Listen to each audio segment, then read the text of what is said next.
नमस्कार मित्रों, मैं हूं डॉक्टर हरिनिवास। चैनल से आप परिचित हैं। चैनल का नाम है संस्कृत साहित्य एवं संस्कृति। लेकिन आज का ये वीडियो है इलेक्शन को लेकर के। उत्तर प्रदेश में चुनाव चल रहे हैं, चुनावी प्रक्रिया है। जब भी कहीं भी चुनाव होते हैं तो इस संदर्भ के हमारे वीडियो देखे जाते हैं। ऐसे में कुछ लोगों की ऐसी इच्छा थी कि मैं बताऊं कि इस कोरोना काल में जहाँ की लोगों को बड़ी समस्याएं होती हैं तो वो अपनी ड्यूटी कैसे पूरी करेंगे। तो आज का ये वीडियो खास इसीलिए है। संयोग कुछ इस प्रकार के हैं।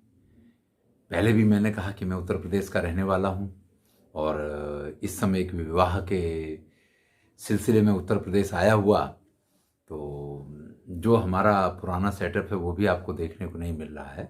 लेकिन यहाँ थोड़ा सा अवसर निकाल के कोरोना में किस प्रकार से आपको अपनी इलेक्शन ड्यूटी पूरी करनी है वो चीज़ आज हम आपको बताएंगे।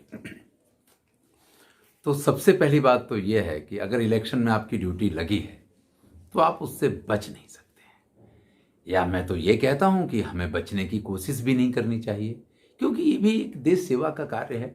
हमारे वीर जवान सैनिक नेपा जैसी जगहों पे, लद्दाख जैसी जगहों पे हम इस समय देखते हैं कि ठंडियों में 4-4, 5-5 फुट बर्फ़ रहती है और उस पर अपनी ड्यूटी पूरी किया करते हैं। तो एक नागरिक के तौर पे और एक सरकारी कर्मचारी के रूप में हमारी ये जवाबदारी तो बनती है कि देश की सेवा के लिए अगर आवश्यक हो तो 1-2 दिन की समस्या जो आती भी है उसको हमें ज़रूर निभाना चाहिए। तो सबसे पहली बात तो ये है कि इलेक्शन की ड्यूटी से बचने की कोशिश नहीं करनी चाहिए। जो ऑर्डर आया हो, अगर आप 1% भी उस ड्यूटी को निभाने के लिए सक्षम है, कोई मजबूरी है, कोई समस्या है, तो एक अलग बात आती है। लेकिन अन्यथा हमें उसका निर्वाह करना चाहिए। चलिए बात करते हैं कोरोना प्रोटोकॉल की। तो उत्तर प्रदेश के चुनाव 7 चरण में हैं, ये आप जानते हैं। और पहला चरण के चुनाव कल ही होने वाले हैं, यानी आज तो वो लोग पहुंच गए होंगे।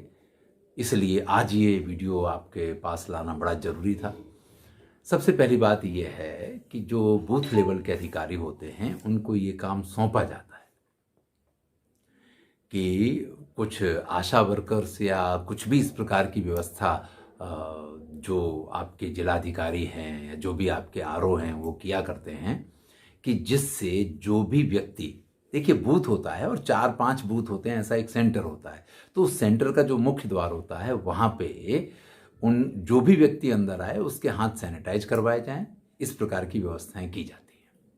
फिर बूथ लेवल के लिए भी आपको एक इस प्रकार के व्यक्ति की नियुक्ति मिलती है, और ना मिली हो तो जो वहाँ पे जो भी पुलिस वाला या होम गार्ड वाला जो भी आपके यहाँ दरवाजे पे हो, जिसकी नियुक्ति आपके लिए की गई है, पीठासीन अधिकारी ये सुनिश्चित कर सकता है कि उसके हाथ में सैनिटाइजर की बोतल हो।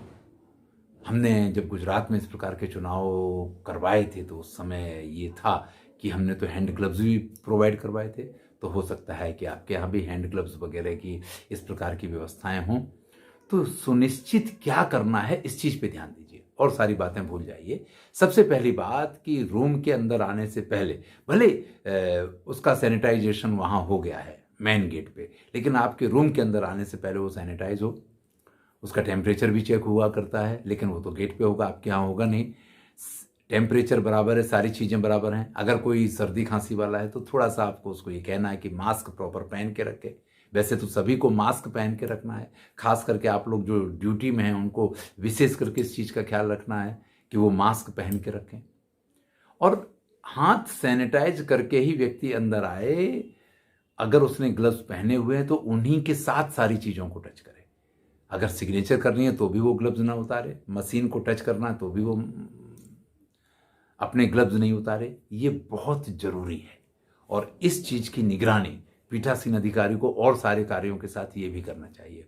और मैं तो ये मानता हूँ कि अगर कोई इस प्रकार की जिद करता है कि हम नहीं मास्क पहनेंगे या हम नहीं ग्लव्स पहनेंगे या हम हाथ नहीं सैनिटाइज करेंगे, तो उसको पीठासीन अधिकारी मना कर सकता है कि हम आपको वोट नहीं देने देंगे, क्योंकि आप जो प्रोटोकॉल है उसका पालन नहीं कर रहे हैं। तो सभी चरण के चुनाव में ये एक ऐसा माध्यम है कि जिसके माध्यम से कोरोना बड़ी तीव्रता से फैल सकता है, क्योंकि एक मशीन पर अगर किसी एक व्यक्ति ने अपनी उंगली लगा दी और उसके बाद बहुत सारे लोग उसको टच करने वाले हैं। कई बार पेन भी अपना लेकर के नहीं आते हैं, जो आप सिग्नेचर करवा रहे हैं, जहाँ आप उनकी सारी चीज़ें लिख रहे हैं, वहाँ पे भी आप एक ही पेन का उपयोग करते हैं। तो ऐसी जगहों पे भी ये समस्याएं हैं, इसको बढ़ाने में कोरोना का साथ दे सकती है, हमारा जो साथ न दे। तो हमें विशेष करके इस चीज़ का ख्याल रखना चाहिए कि हम 2 पेन उपयोग करें। एक पेन जो हम नाम नंबर वगैरह लिखते हैं उसकी अलग हो, और सिग्नेचर करने वाले की पेन को हम इस्तेमाल ना करें। वो एक पेन अलग दे दीजिए, वो अपनी सिग्नेचर कर दिया करें, रख दिया करें, दूसरा है भले उस पेन को इस्तेमाल करें, लेकिन आप उस पेन का इस्तेमाल ना करें। तो कुछ सावधानियां ऐसी हैं जो बहुत ज़रूरी हैं।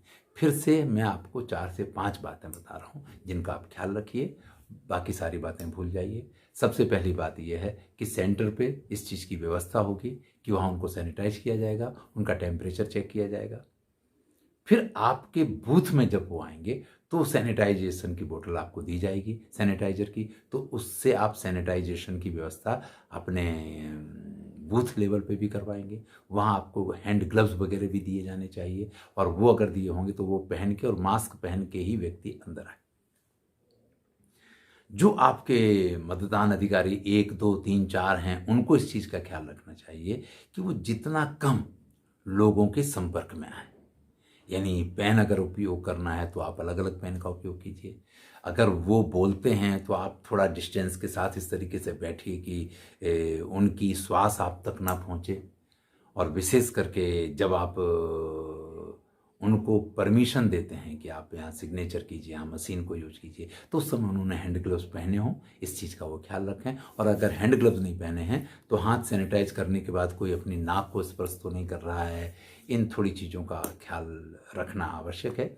और अगर आप सभी जो पीठासीन अधिकारी हैं वो इन सब चीज़ों का ख्याल रखेंगे तो ये कोरोना जो है बस हारने की तैयारी पे है। आप ये मान लीजिए कि अब ये गया और ये अच्छी तरीके से चला जाएगा, और नहीं कहीं ये एक बहाना लेकर के फिर से हमारे बीच में ये कोई विस्फोट करे, ऐसा कुछ करे, ऐसी स्थिति नहीं आनी चाहिए। आपके कोई भी प्रश्न हों तो आप मुझसे पूछ सकते हैं। अगर मैं आपकी कुछ मदद कर पाऊँगा तो ये मेरा सौभाग्य रहेगा। धन्यवाद। मैं हूँ डॉक्टर हरिनिवास। आनंद लीजिए। देखिए, कभी भी कोई भी काम जब आप एक भार के रूप में करते हैं तो आपको वो काम करने में बड़ी बेचैनी होती है, लेकिन जब वही काम करने के लिए आप ये समझते हैं कि नहीं, ये तो यार एक मेरा सौभाग्य है कि मुझे देश की सेवा का मौका मिला है, तो आपको वो काम करने का मज़ा आता है। मैं इन सारे कामों को इसी तरीके से करता हूँ, इसलिए मुझे आनंद मिलता है। आपको भी आपकी ड्यूटी करने में आनंद मिले, ऐसी मेरी शुभकामना। बहुत बहुत धन्यवाद।